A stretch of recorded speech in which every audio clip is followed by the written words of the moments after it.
boa tarde. Agradeço a presença de todos vocês nessa última conversa que a gente faz esse ano em homenagem aos 15 anos da revista. Então eu queria começar perguntando a vocês assim, a gente fala o arquiteto, né, ou arquitetura como atividade. Vocês têm visões diferentes de mundo. Então eu queria que cada um pudesse, assim, na medida do possível, expressar como é que vê essa pluralidade no campo hoje, né, nas suas confluências e também nos seus conflitos. Do ponto de vista da atuação profissional, eu sempre achei que é rica essa pluralidade. Né? Você sempre disse isso aos alunos, inclusive. Né? Você pode, uma vez arquiteto, você pode atuar em campos diferentes, todos sempre criativos. Né? Eu acho que também, às vezes, essa pluralidade pode dispersar foco, né? E às vezes é possível que se perca, talvez do ponto de vista até da sociedade, a gente pode perder um pouco, sim, a consciência desse papel, de uma forma mais consistente, digamos assim.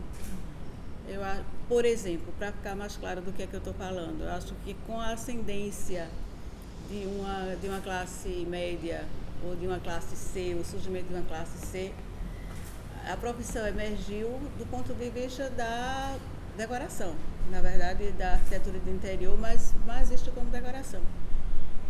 É interessante como você, nos primeiros anos da escola, você recebe uma quantidade grande de alunos interessados nisso, não é?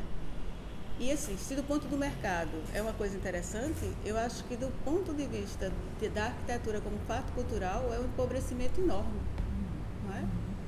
Então, é preciso estar atento às duas coisas, porque cada vez me interessa mais a arquitetura como fato cultural, como expressão de humanidade, como habitação do mundo, como, se a gente for pela filosofia. E eu acho que isso a gente perdeu. Então, encantados com a forma, as últimas gerações de arquitetura, a meu ver, esqueceram a tectônica, que é o ato fundador, originário. O arquê, né? O arquê. Então a gente se preocupou, se encantou. Por exemplo, a chamada arquitetura de espetáculo, hoje em dia, para mim não é nada mais do que isso. Talvez seja menos, não é? É o excessivo encantamento com a técnica, com o que a tecnologia possibilita e com a beleza da forma. Mas com isso a gente perdeu a relação, a noção de casa, por exemplo. Eu acho que é Hegel que diz isso muito claro. Ele diz assim, nós não habitamos porque construímos, nós construímos porque habitamos. Tá? Então isso é uma inversão importante do que a gente percebe contemporaneamente, né? E daí a gente tem um campo vasto para se perder no sentido de até de se apropriar mais adequadamente, mais significativamente e mais felizmente, no sentido de felicidade, do que é ou do que pode ser a arquitetura para a condição humana, para a vida cotidiana das pessoas. Então, eu acho que essa apartação, para mim, é uma perda na arquitetura contemporânea. Né? E você acha que isso diz respeito, rapidinho para a gente não perder, só para eu entender, isso diz respeito só ao arquiteto ou à própria concepção da sociedade do que seria? Essa é uma pergunta ótima, porque me dá a chance de responder também, né? É uma ilusão ou uma pretensão, de novo, do meu ponto de vista, pensar que o arquiteto comanda a sociedade. Não é verdade. A arquitetura nunca foi. Pois é, a arquitetura nunca foi neutra. A arquitetura está sempre a serviço de, né? Então, ela está a serviço não só hoje, contemporaneamente, e na cidade contemporânea, ela está a serviço do capital imobiliário, evidentemente, não é? Mas ela sempre esteve a serviço dos mecenas, ela esteve a serviço sempre da classe dominante. Outro dia um aluno me disse isso, nós somos deuses, criamos o mundo, a história, em cima da noção demiúrgica de Platão, mas não é nada disso, nós somos artífices, e aliás o técnico que eu comecei falando é exatamente o operário da arquitetura, ou seja, o mestre de obras, aquele que manuseia esse ofício de edificar melhor do que outras categorias profissionais, mas é sempre a serviço. Então, mudanças sociais, evidentemente, vão estar na prancheta também.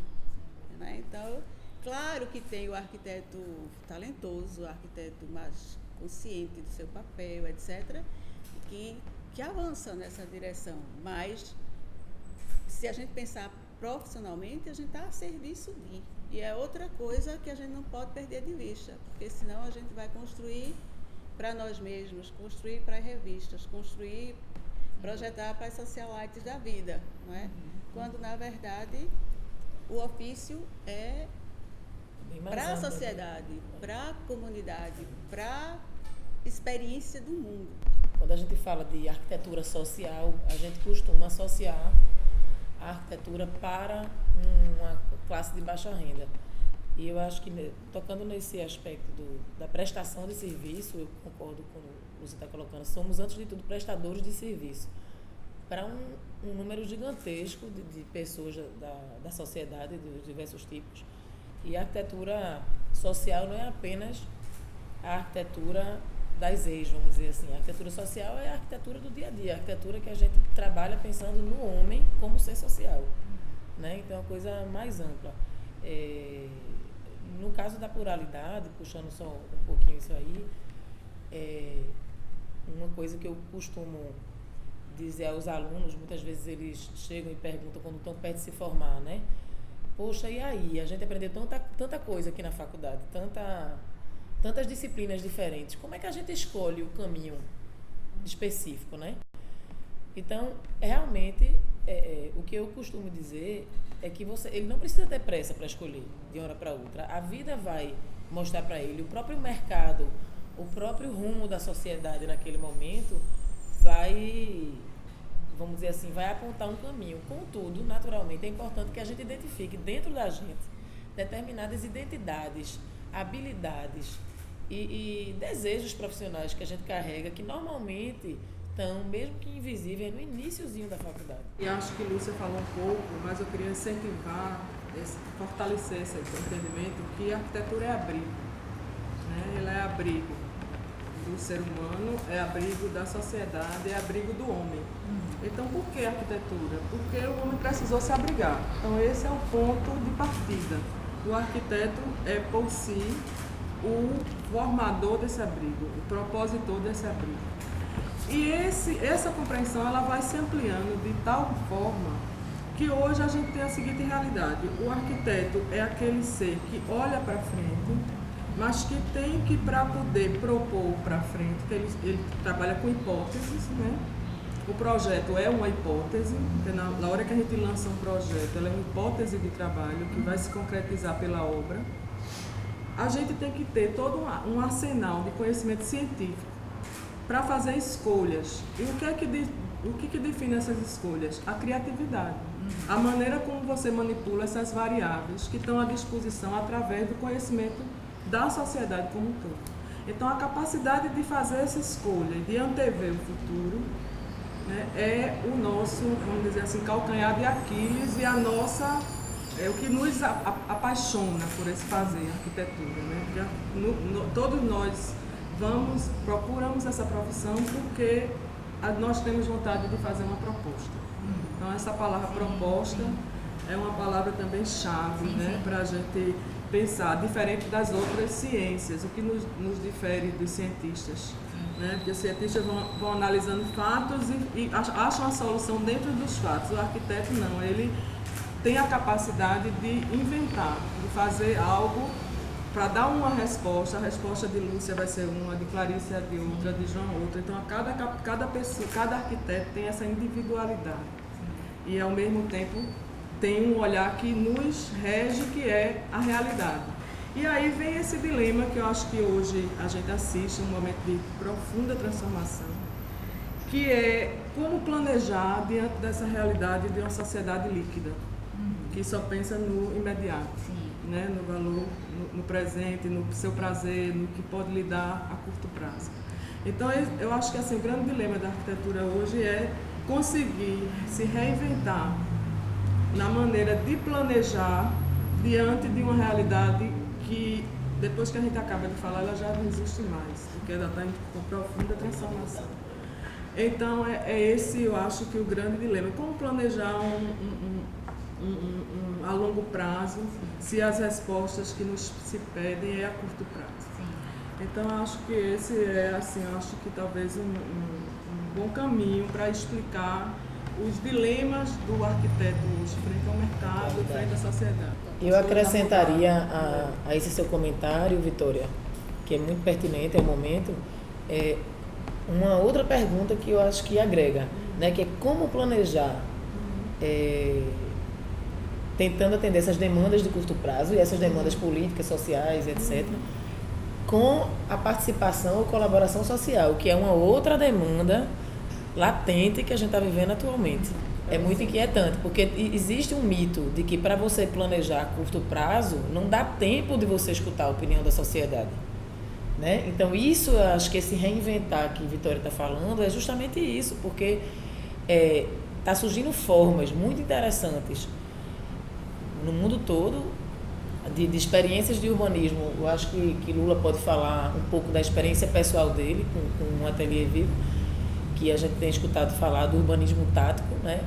Uma espécie de urbanismo experimental a curto prazo para testar a opinião e comportamento da sociedade, de determinadas intervenções feitas com baixo custo e um prazo bem curto, que não impedem necessariamente de se tomar algumas decisões com não tão longo prazo, sim, mas que sejam mais conscientes e mais esteja mais em sintonia de fato com as necessidades sociais. Eu acho que se a gente vê o arquiteto como criador, né, como você falou de inventor, somos inventores e criadores, se a gente pega esse eixo, acho que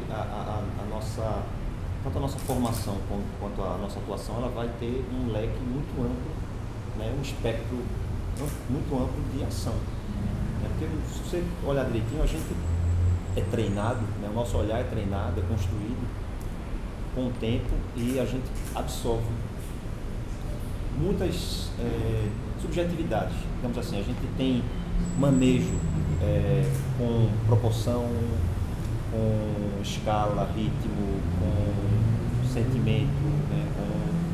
Com a materialidade e com a imaterialidade. Nessa troca, a gente maneja essas subjetividades. E com a prática, você vê que é algo muito complexo. E com a prática, a gente constrói a cidade.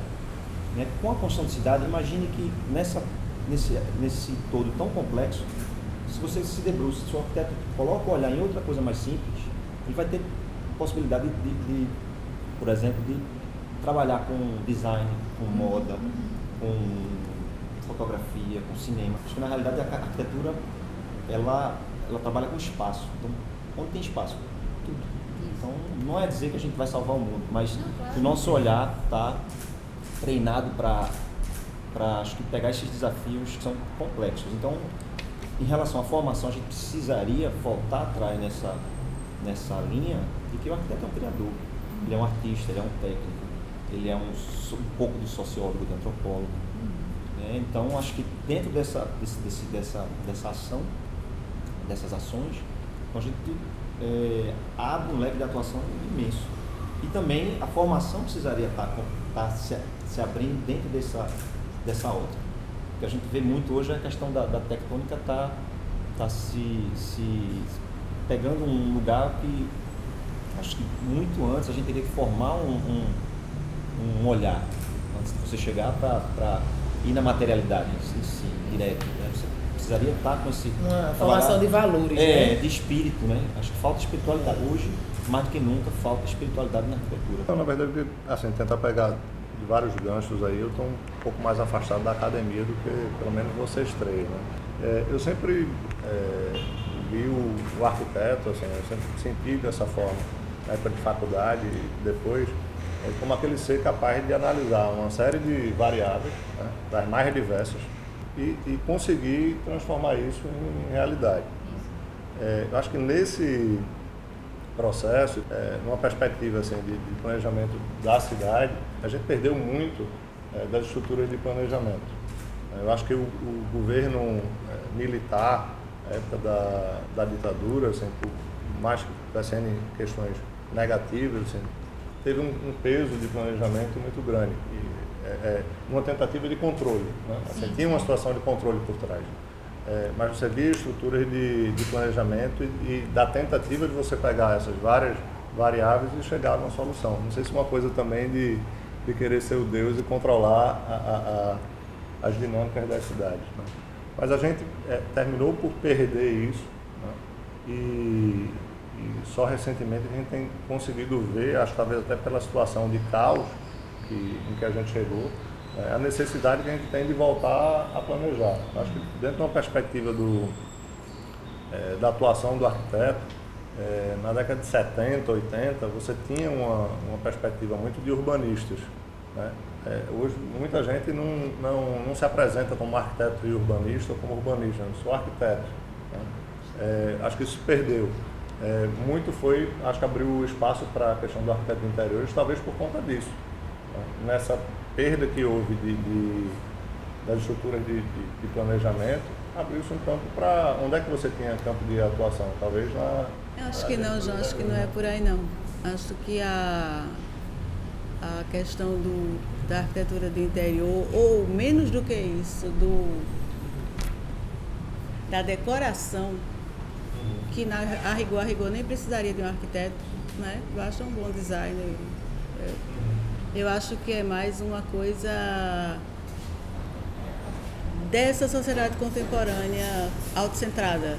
Ela não vem como um jeito de morar.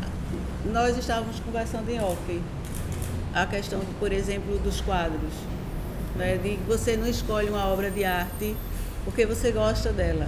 Você vai escolher se ela é tendência, se ela é desse ou daquele arquiteto renomado. Ou seja, fica tudo muito falsificado, muito massificado, muito assim, né? A gente não anda na cidade pelo prazer de andar ou pelo reconhecimento de andar, mas porque alguém diz que andar é bom, entendeu? Então, por exemplo, uma tendência, odeio essa palavra. Essa palavra não quer dizer nada. Mas uma tendência contemporânea é assim, quantas vezes uma família se muda hoje? E se muda por quê? Né? Então a gente tinha até porque, claro, as condições econômicas e técnicas eram outras, mas a gente tinha uma habitação conectada com a vida, né? Tanto é que ainda hoje a gente tem as famílias das pessoas mais idosas, tem uma reação muito forte a sair da sua casa, porque casa não é caixa, não é máquina, como diria Le Corbusier, é um pedaço, nesse ponto, é um pedaço da vida mesmo. Então, dizer minha casa, minha vida, de lado do slogan, de fato, é o que está mais conectado, ou deveria estar. Sim. Aí, como a gente vive uma sociedade líquida, como diz, quer dizer, uma sociedade irresponsável, enlouquecida, que a gente não sabe mais o que é valor, né, que os valores são criados e a efemeridade é criada a partir de tendências de Consumo, sobretudo. Né? De consumo, etc. Então a gente resolveu se mudar agora, a casa virou objeto de consumo, sim. Então eu me mudo para um prédio que é tido como mais importante, o bairro, etc. E não pela minha relação humana com esse espaço de viver. Aí, como eu falei antes, né, como o arquiteto vive essa necessária, até certo ponto, positiva contradição, como ele não é o dono da sociedade, ele expressa isso, ele também se deixou levar por esse movimento. Então, não são todos os arquitetos que vão parar para pensar na hora de projetar nessa condição, né? E nem o que é o projeto. O projeto se torna uma resposta a uma demanda de mercado. É um produto como outro qualquer. Eu vendo uma casa como eu vendo um carro, como eu vendo qualquer outra coisa, né? Tem um pensador, existia, morreu já, mas ele escreveu um texto que era, na verdade, foi um manifesto aos arquitetos e urbanistas e planificadores do pós-guerra, né, na Alemanha. Ele se incomodou, se inquietou muito profundamente com a coisa da construção em série, da construção das cidades, das cidades que tinham sido destruídas no pós-guerra. E ele disse assim, quando você não sabe, mas quando uma pessoa lhe pede um projeto de uma casa, ele está lhe pedindo um projeto de vida, não é? Então, é evidente que o arquiteto não tem como responder pelo projeto de vida de ninguém, mas essa frase dá muito essa medida, né? E que a gente aparentemente perdeu completamente. Porque se a gente não tivesse perdido, a gente não vivia a realidade que a gente vive no Recife contemporâneo, né? Que é de autodestruição compulsiva. O Recife perdeu a medida das coisas e confunde tecnologia com progresso, por exemplo, tecnologia com desenvolvimento. Então, construir 40 andares, porque eu posso construir, ou seja, a engenharia tem elementos tecnológicos para construir, para colocar de pé, isso é confundido como uma cidade moderna, contemporânea, entendeu?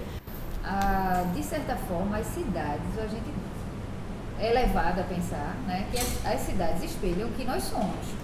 A rigor, verdade. Porque a gente não pode dizer que o Recife hoje não é responsabilidade dos recifenses. Isso, claro, com certeza. Nós somos responsáveis pelo que está acontecendo. Então, se é pequeno, digamos, o impulso, né, de repúdio a esse tipo de cidade que a gente não quer, ou seja, se é uma minoria que se comporta assim, a maioria é aderente, ou seja, ela quer um shopping grande, climatizado, com muitos corredores, com muitas lojas internacionais. Quer dizer, a gente supõe que o nosso morador, ele também não tem a noção.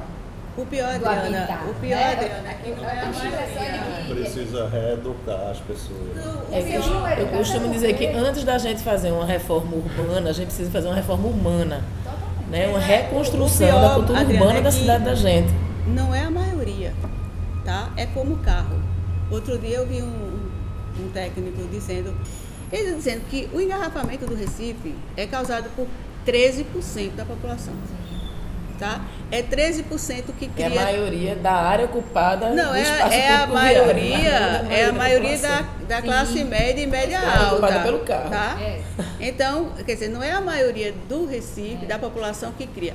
A mesma coisa com relação a esses elementos, tá? Não é a maioria, é uma minoria que tem poder econômico e decisório para implantar esse modelo. Eu acho que a causa está na minoria, digamos assim, mas o modelo ele termina contaminando a mente da maioria. Sim, né? claro. E hoje é uma discussão muitas vezes assim, não, vamos gerar algum tipo de restrição, por exemplo, como pedágio urbano. Né?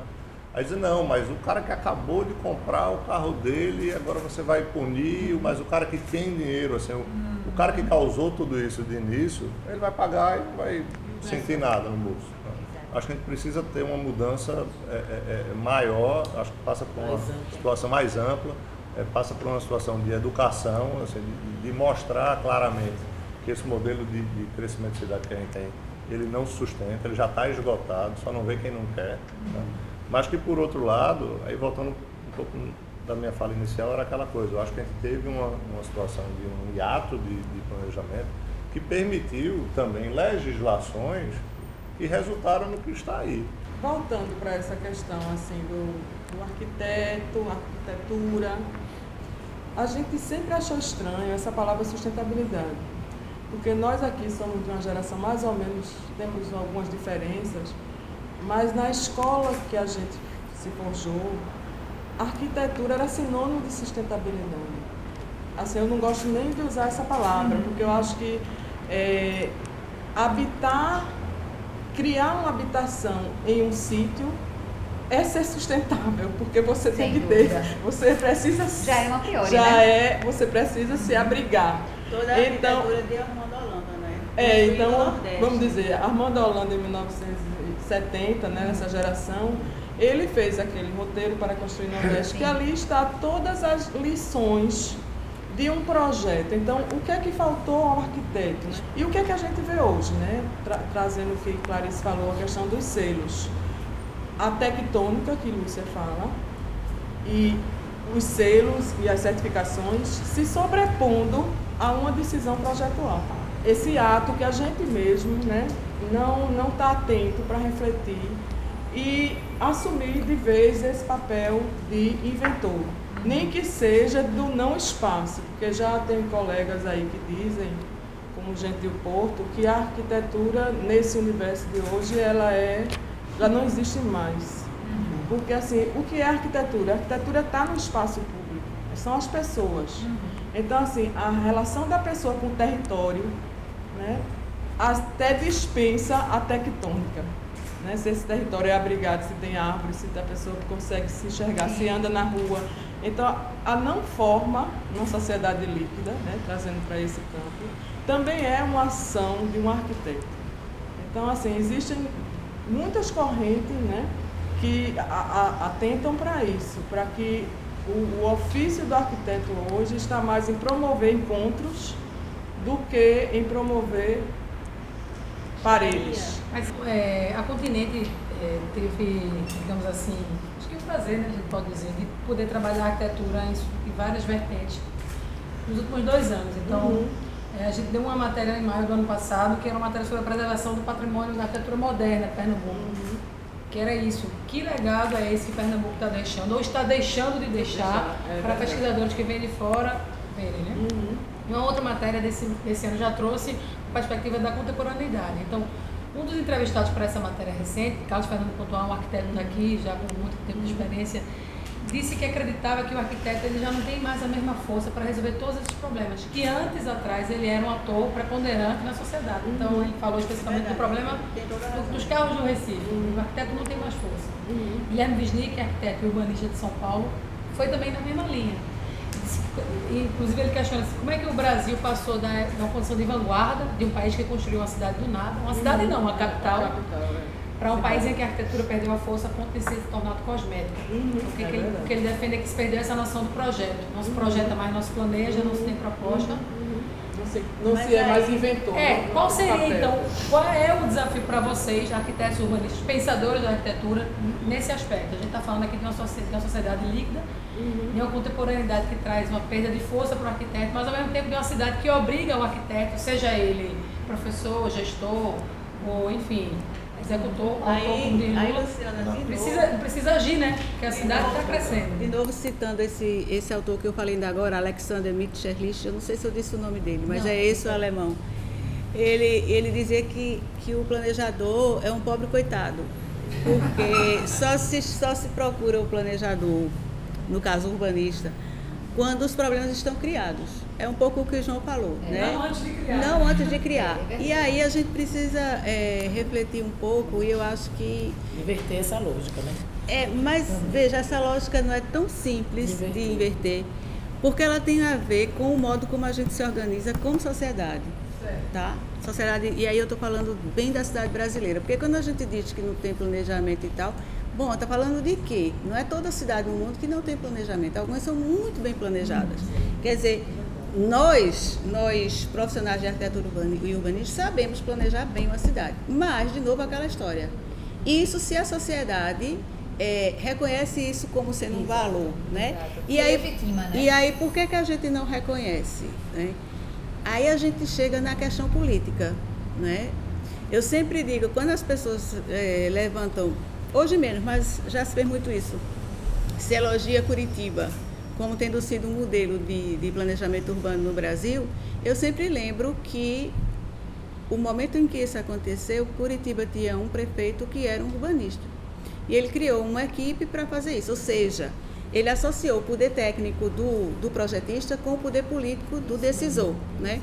E o que é que a gente tem? Eu ainda trabalhei na URB, na secretaria, e com a Secretaria de Planejamento, e a última gestão que a gente tem de urbanismo, a última legislação de uso do solo e tal, foi feita por essa equipe. Só que a gente tem uma realidade. Primeiro, eu me lembro que a gente participou de um plano diretor aqui, ainda na década, final dos anos 1990, eu acho. E quando chegou na Câmara, esse projeto foi totalmente trucidado. Eles entraram com um substitutivo. Eu me lembro que na época, Vitória talvez lembre, eu me lembro que na época a gente propunha um nível zero de crescimento em determinadas áreas da cidade que não comportavam mais, elas não tinham mais infraestrutura, e naquela ocasião os planejadores do Recife já diziam que essa área vai ficar estrangulada, não tem como. O que aconteceu depois, e levou inclusive a prefeitura a fazer a lei dos 12 bairros, que era um arranjo, porque quando a gente propôs como plano diretor para a cidade toda. Quando você propõe para 12 bairros, Foi uma emergência. Foi uma emergência, mas o que é que acontece? Estoura para os bairros marginais, não deu outra. Torre Madalena, Rosarinho, estouraram, entendeu? Mas isso não foi falta de planejamento, João. Foi uma decisão política, porque não interessava a quem? Ao mercado imobiliário. Então, a gente tem uma lógica de prefeitos, e não estou falando do prefeito atual, estou falando de prefeitos no Brasil, ou de gestores públicos no Brasil, que a lógica é desfazer o que o outro fez. Um plano diretor não é feito para uma gestão. Né? Ele precisa de tempo para ser implantado. Mas ele, como ele é lei, uma vez aprovado, a cidade, o planejamento da cidade devia se comportar considerando isso. O que é que fazem os prefeitos do Brasil? Na sua esmagadora maioria, engaveta o plano e faz o seu plano de governo. Paralelo. E por que não interessa ao prefeito um plano? Porque não interessa a quem decide, a quem bate na mesa em relação ao que vai ser feito ou não, esse plano que amarra, porque um plano diretor, assim como uma lei, é constranger interesses, tá? É você dizer, olha, aqui não pode e aqui não pode por isso, aqui pode por isso. E esse poder ou não poder tem que ser em benefício do coletivo, da cidade, e não do interesse particular. Não tem porque a gente não... Mas eu acho que o que não... São, na verdade, dois movimentos. Aquela coisa que eu estava colocando no início da época da ditadura é que não só criou-se uma estrutura de planejamento, como se empoderava essa estrutura de planejamento para poder fazer com que os objetivos acontecessem. Né? Quando a gente perdeu essa mão forte, no final das contas, terminou gerando uma situação em que essa estrutura de planejamento ela gerava incômodo para quem estava ali eventualmente no poder como gestor. O que eu acho que a oportunidade que nos avizinha é justamente diante de uma situação de caos, onde os arquitetos perderam tanto assim a sua relevância, sua influência, né? De alguma forma a gente é chamado de novo a ser protagonista, tentar agora não ser tão servil, né, ao poder, mas buscar essa servidão na sociedade para que a sociedade empodere a força da sociedade. Mas nesse ponto a gente tem uma novidade em termos de aluno de arquitetura. Tá? Quando eu comecei minha vida como professora, e antes até, quando eu comecei a estudar arquitetura, quem era o estudante de arquitetura? Era a classe média alta, no mínimo classe média média. Você não tinha, com raríssimas exceções, na escola de arquitetura, sempre foi um curso elitizado e elitizante, se a gente quiser dizer assim. Né? Então, claro que essa classe, esses alunos, eles vinham com essa herança cultural e familiar, etc., e de identidade com o poder. Hoje, a gente não tem isso. Mas o que é que a gente tem hoje? A gente tem um grupo importante de alunos que vem das camadas mais pobres. Ela não tem esse servilismo, porque ela não tem esse compromisso. E quando você vê, por exemplo, em alguns movimentos que a gente tem vivido no Recife de reação da população, você vê claramente que os alunos que estão se colocando, estudantes de arquitetura que estão se colocando, a crítica que esses alunos fazem é de um outro ponto de vista. Não são apenas, claro que você tem, mas não são apenas os filhos da classe média e alta que estão pensando a cidade. Eu acho que a gente pega um pouco o exemplo da própria personagem Jéssica, do filme Que Horas Ela Volta, né, de Ana Mulaé.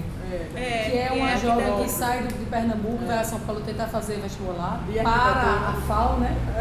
Que causa um certo estranhamento para a família. Mas você vê, esse exemplo é outro, porque você vê o que diz a Madame, e ela não diz esse Brasil mudou como sendo uma conquista. Entendeu? E ela tem uma fala, né? Ela diz arquitetura é uma porque eu acho que o personagem do pai que pergunta por que a arquitetura, ela diz a arquitetura é uma ferramenta para transformar a sociedade, o mundo. Ou seja, também tem uma visão positiva, né? Ampla, né? Interessante, eu acho que os alunos, independente se eles tiveram um background que estão agora mais abertos, né, tiveram vivências na cidade mais amplas do que outras faculdades, eu acho que eles têm um obstáculo imenso. Porque se a gente vê quem tem 30 anos para cima, o estudante de arquitetura, né, arquitetos hoje, a gente teve um cenário muito diferente, que era o quê?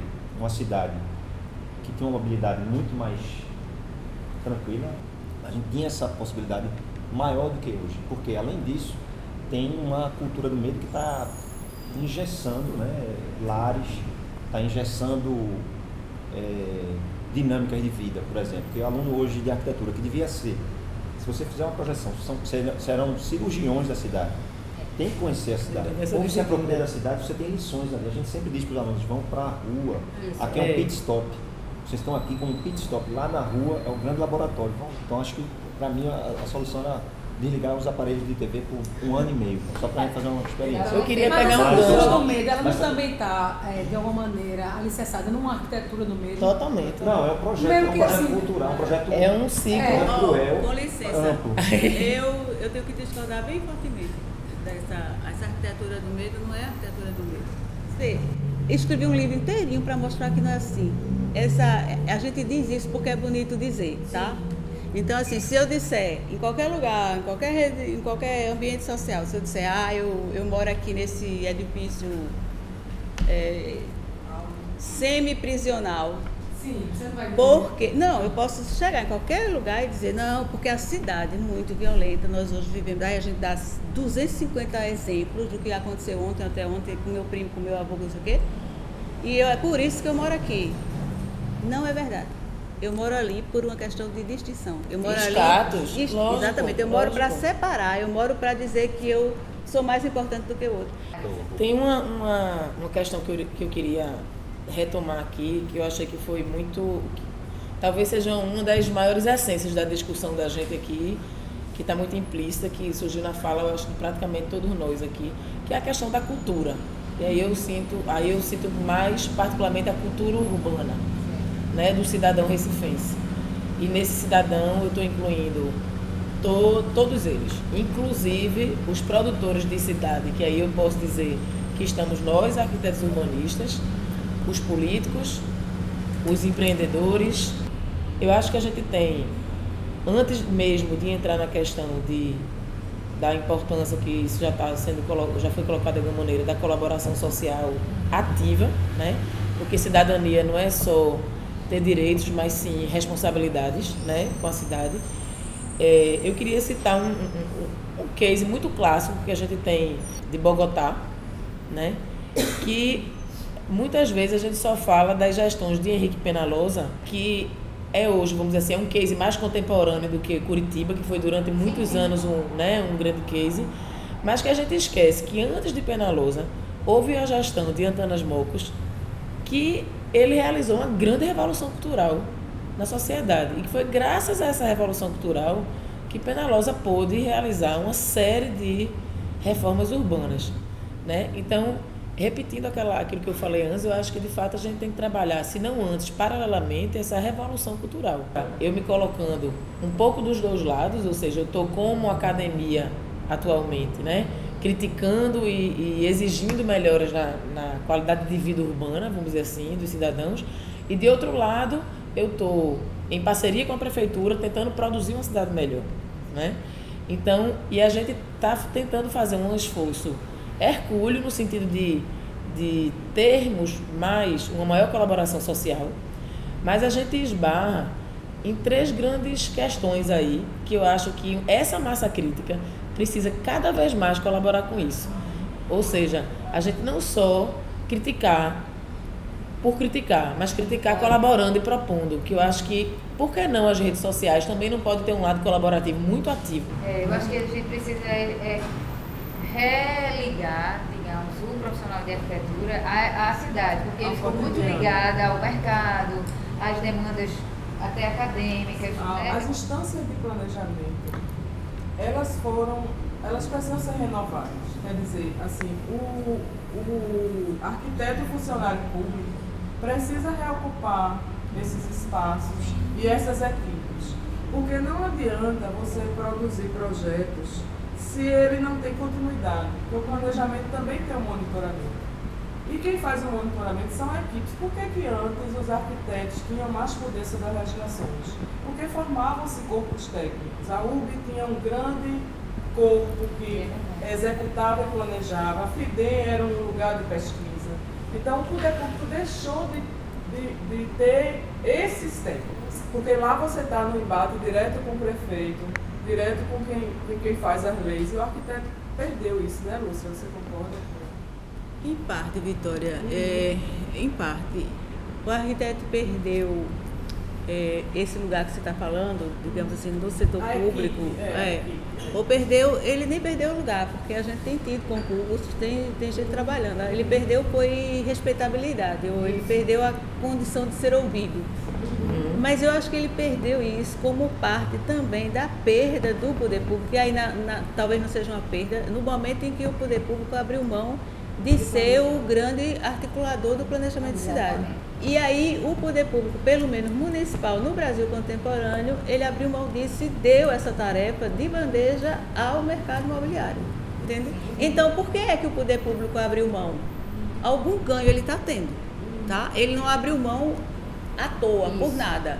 Então, e aí a gente está vendo, no momento contemporâneo, a gente está vendo como são as relações fraudulentas da construção civil. E aí ninguém é ingênuo de pensar que essa relação corrupta ocorre apenas nos grandes empreendimentos de petróleo, etc. Agora, eu acho que a gente precisa retomar uma questão, sabe, Clarissa? Tem um cidadão chamado Argan, né? Júlio Carlos Argan, que inclusive foi prefeito de Roma, mas era, antes de tudo, um grande teórico. Argan diz uma coisa interessante, diz que o grande papel do urbanista é ser um educador de cidade.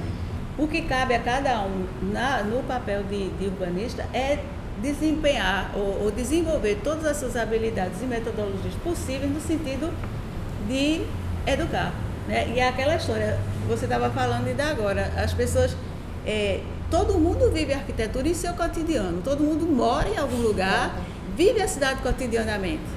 Mas a gente, como perdeu, como sociedade, o que é essa referência com o mundo, a arquitetura ficou falsa como qualquer outra coisa, como qualquer outra relação, ficou fofa, ficou, como disse Vitória, efêmera. É complicado você falar de arquitetura como efemeridade, porque ela é alguma coisa que dura. A arquitetura é para gerações, uma cidade é para gerações.